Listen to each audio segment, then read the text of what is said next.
This summer, I challenged myself to do something I'd never done before. Could I make a full game in 5 days, completely by myself, for the Game Maker's Toolkit 2025 Game Jam? And while I was at it, could I also find out what is it that compels these pesky game developers to make games come rain or shine, even amid threats of financial instability?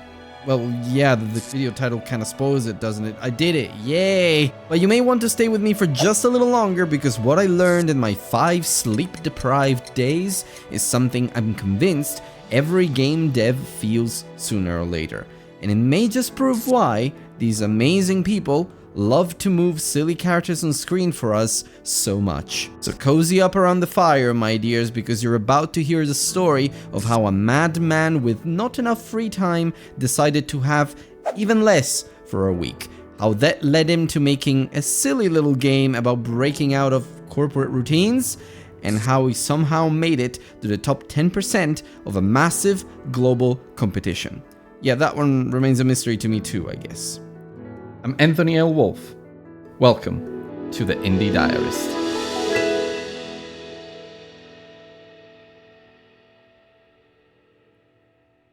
In August this year, I joined the GMTK Game Jam 2025. If you're not familiar with the GMTK Jam, or game jams in general for that matter, it's a massive global competition where a bunch of game developers commit to making a small game in as little time as possible, in this case, 5 days. And just so you know, the Game Maker's Toolkit Jam had nearly 32,000 contestants, with almost 10,000 entries in 2025, and I had been itching to make a game for a while. And the more I thought about this jam, the stronger a pull I felt to it. Kind of the opposite of what I feel as an Italian when I see Domino's down the street. So I just did it. After 3 years interviewing dozens of indie devs for the Indie Diarist podcast, I took the plunge and joined a game jam as a solo dev. It wasn't my first ever jam, but it was the first one I did entirely by myself. Now the catch is, I knew I would be dangerously short on time. With a leaving drinks party at work, not mine by the way, and office days to account for, my already poor dev time was practically sliced in half. I was in two minds about whether I should even join, at least until the theme got revealed. Now to begin with, I needed some structure, so I prepared for the start of the jam by setting up my little project management system. Using Notion at work definitely helped here too. I set up a template I've been using on other jams with a simple development timeline in Kanban board format and some sub-pages for the game design document and such, more on that one later. I also set up a GitHub repo, which I then went on and very stupidly neglected for most of the jam, and I updated Godot, my engine of choice, to the latest version, just because I like to suffer in multiple ways at once. Now, if you're not familiar with game development, this might all have sounded like very weird jargon and a bunch of meaningless words. This was all to give me a bit of a basic setup to get going. Game developers often advise having a development task board of some sort, a folder in the cloud for version control, which is usually with GitHub, and ideally a game design document to keep you in scope and guide your development choices. With a bit of work, I was able to set up all three in about an afternoon. And at 6 p.m. on a Wednesday night, loop. Now, I've heard some say that if you don't have a working prototype by the end of day 1 of a jam, your idea may be too big in scope. The problem is that I had too many ideas to begin with, and I didn't like anyone in particular because I wanted my game to feel like an interesting or unexpected take on the theme, and I always do that, and because, well, it'd be easier to get my cat to love me than to reason with my stupid overachiever brain. So I spent most of the first evening hunting for inspiration, brainstorming away on a mirror board, that kind of stuff. I didn't use any AI assistance at this stage, no shortcuts, just the good old way of putting notes on a board, and I did that by choice. I wanted to use my brain and nothing else for as long as possible to see how real game developers do it. But with every sticky note I put down, my game idea got farther and farther, and I knew I needed a strong concept to stand out, but I just couldn't pull it out of my brain. And that's when it hit me. What do all loops have in common? That's entrapment, cycles, inevitability. What if someone wanted to break out? And so by day 3, I had some working player movement and some first art assets and... Wait, day 3? Well, you see, having spent most of my first evening brainstorming, I was pretty battered after work on day 1, and my brain needed a bit of a break, get it, to actually function. Plus, I had some sort of a hint of an idea, but not exactly a fully formed one yet. I was definitely lagging behind. Somehow I got thinking about Tomorrow and Tomorrow and Tomorrow, which is a great book, by the way, and how the main character develops a game where the player is tricked into doing something horrible because they'll be rewarded for doing so. Spoiler alert, by the way. That was the direction I wanted. I wanted to create a deceptive game set in an office environment where the more you played, the more you realized it was all in vain and the only real way to win was to get out. In the end, I went for something different, but I still feel like that idea has some legs, so maybe I'll still develop it someday. Regardless, I felt stuck. So I started bouncing ideas off my girlfriend, bless her, and my little sister. The pointers helped me make what the break was at the time of submission, which is a maze runner where you try to escape a corporate loop while saving as many coworkers as you can, evading office surveillance on the way. Now, full disclaimer to my corporate overlords, this game is not a parody for my day job or agency life. Just maybe don't let any of my clients near this game though. With a hint of a game loop, I started filling my mini game design document and setting up project milestones trying to mimic the phases of a game development project. Prototype phase, MVP, which is minimum viable product, final release, with clear-cut tasks for each, not too granular, but enough to have a steer so that I wouldn't fall into the trap of, the S word. By this point, I was 2 days in and still a whopping 0 lines of code written. If I wanted to make this game, I had to do something fast. By day 3, I was definitely panicking. The GDD helped me fully form the game's idea, which was simple but challenging enough to avoid being bored by it, but there was so much work to do. On top of that, Godot doesn't make it super easy to jump in and prototype like, say, Unity or Unreal Engine, so I had to at least make some placeholder art. Mind, this was my first time making game art on my own, and I chose to use Sprite, which I never opened before. Again, maybe I should get the mild masochism checked soon. Side note, I was so surprised by Sprite, and I can tell why everyone loves it. I had so much fun doing little animations for portals or the co-workers and such. And anyway, before long, I had some placeholder assets in a character body 2D, which is a player controller, for easy player movement. I also set up the first few colliders and fixed gravities so that they could move in top-down perspective after my pawn fell down to oblivion. We live to learn, folks. Took me a while to get used to Godot again after a year away from tutorial hell, but it was definitely making progress. And then it was bedtime. I was still definitely behind and still panicking much, but at least I had given birth to a skeleton, which is a beautiful image that now lives rent-free in your head. You're welcome. And I had something on my hands besides my own fear of loud and shameful failure. Little did I know that my challenges had only just begun. Day 4 was a Saturday, so I started energized and ready to go. Good morning. This was the heart of the challenge. My plan for the day was to create some base levels, refine movement, and start fleshing out the main stealth mechanics to let the player sneak around. I even had ambitions to find music and the first sound effects, maybe introduce some animations, but boy was I delusional then. Pro tip, when people say make it exist first and make it perfect later, maybe listen to them, because I'm too much of a perfectionist for my own good and I got stuck on so many little details rather than focusing on making the big picture work. By late afternoon, I had all the core systems in place, but no game just yet. No clear long-term goal for the player, not even a short-term goal for the player, no objective, no game loop. The idea was there, but it just wasn't playable. It was time to start making levels. Then, the UI Cataclysm. I made the poor decision of making menus and creating a little bit of UI. Now, one of my Discord peeps said welcome to the front end when I told him this story, and thanks Quitscore, that's really helpful. But you have to understand that working with UI in Godot is not exactly straightforward. It got so bad that I almost gave up.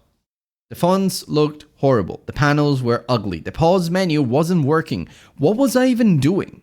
Maybe I just didn't know enough to make this work. How did I even think I could pull this off? Was it even worth it anymore? But then, it clicked. This was the hardest part for me, just accepting that I wouldn't have time to try and make something pretty, and it only had to be functional. It wouldn't be the only lesson I'd learn before the end, trust me. And so I pushed forward. Soon enough, the UI Cataclysm had passed, but I still didn't have a fully playable game. That evening, I watched some videos on maze design and maze algorithms to prepare, and I realized that making mazes is an actual art and science combined. Seriously, go check it out. It's insane. At this point, what I needed was a miracle. But to be honest, I had underestimated what happens when my brain goes into hyper mode.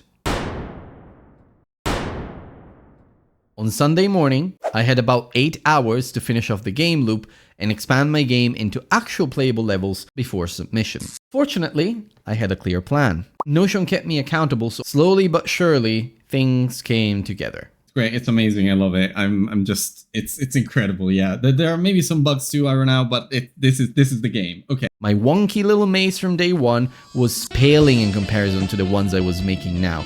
No offense for day one maze, I still love you like my least favorite son. I had this idea of making a spiral loop for the final level so that the player could literally and figuratively experience the loop as the climax of their experience. Yeah, I'm weird like that, leave me alone. It was around now that I started noticing my little characters were all resembling chess pawns for some reason, which is totally what I intended to do, 100%. The coworkers' saving mechanic also reminded me of the early Oddworld games. And I was so happy when someone in the jam comments pointed it out, because Abe's alien farts are basically a staple of my childhood. Well, that's a sentence I wasn't expecting to say anytime soon. But the real game changer, interestingly enough, was when I added the game's music. I didn't have time to compose my own theme, so I went for a royalty-free one off Pexels instead. Somehow I managed to sync it to a camera bounce animation that made the game look so cool. If you're curious, my game is still up on itch.io, links in the description. By now though, submission panic was creeping in, and it became clear I wouldn't have time to animate anything.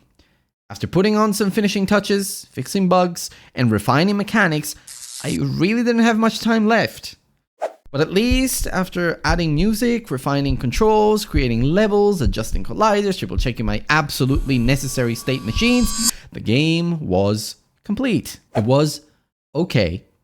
It worked from start to finish.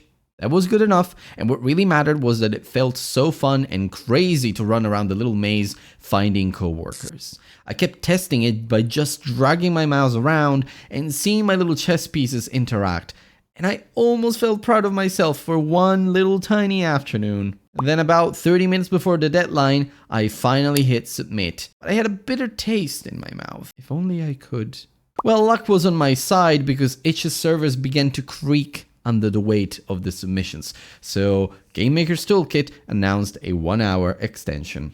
It was foolish to add more content to a working game, of course. No, really, who would do something like that? Well, here's the thing. I'm not exactly the smartest guy on the planet, so foolish was on the menu for the night.